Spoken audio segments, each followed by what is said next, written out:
围绕黑海运粮协议，普京表示，目前乌克兰方面利用黑海粮食外运走廊释放海上无人舰艇。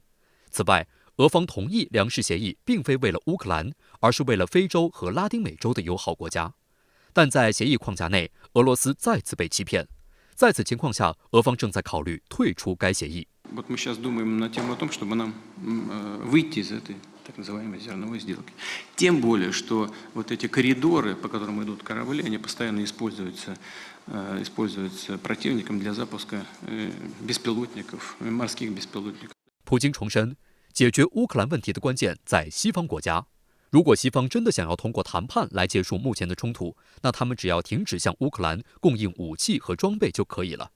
普京强调，俄罗斯从未拒绝开展和平谈判。不过，就在普京表态的同一天，美国国防部又宣布向乌克兰提供价值3.25亿美元的安全援助，其中包括大炮、反装甲系统和弹药，以满足乌克兰关键的安全和国防需求。据悉，这项授权是拜登政府自2021年8月以来第40次从国防部库存中提取武器装备向乌克兰提供援助。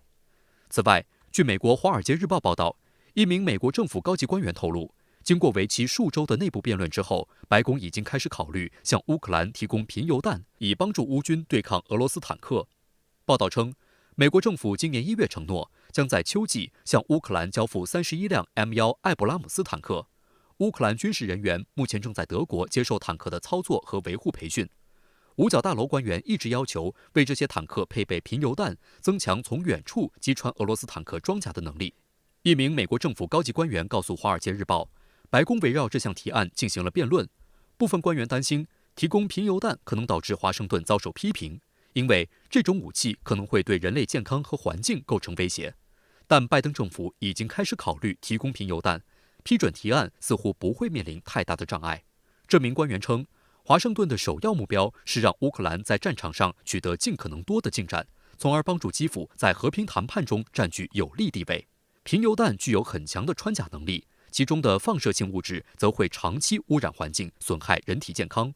联合国环境规划署在2022年的一份报告中说，贫铀和常见爆炸物中的有毒物质会导致皮肤刺激、肾衰竭，并增加患癌风险。今年3月，英国政府宣布对乌克兰输送用于挑战者2主战坦克的贫铀弹，但没有监督这些弹药的使用情况，同时声称也没有义务协助后续清理工作。英国的表态引起国际社会高度关注。俄罗斯外交部长拉夫罗夫警告说，此举是朝着局势严重升级迈出的一步。俄罗斯国防部长绍伊古提起北约在1999年科索沃战争时期使用贫铀弹的历史，同样警告称，贫铀弹会对使用者的健康造成严重伤害。俄罗斯总统普京在13号的讲话中则再次表态称，俄罗斯也有贫铀弹，俄罗斯保留使用它们进行回应的权利。联合国秘书长发言人法尔汉哈克也表示，多年来我们对任何贫铀武器的使用都表达了关切，因为这将造成严重后果。这一关切对所有提供这类武器的人都是有效的。我们已经通过联合国裁军事务办公室明确表示，对任何情况下在任何地点使用贫铀武器表示关切。我要强调一点，就是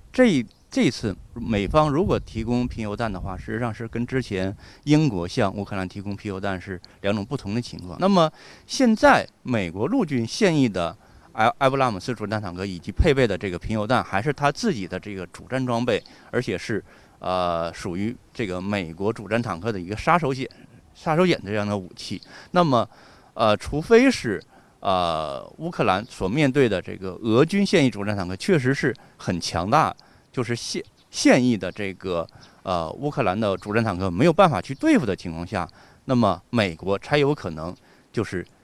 向乌克兰来援助一批这样的这个贫铀弹，而且确实是目前美军现役的这个贫铀弹的这个穿甲性能也是世界一流的，确实是很不错。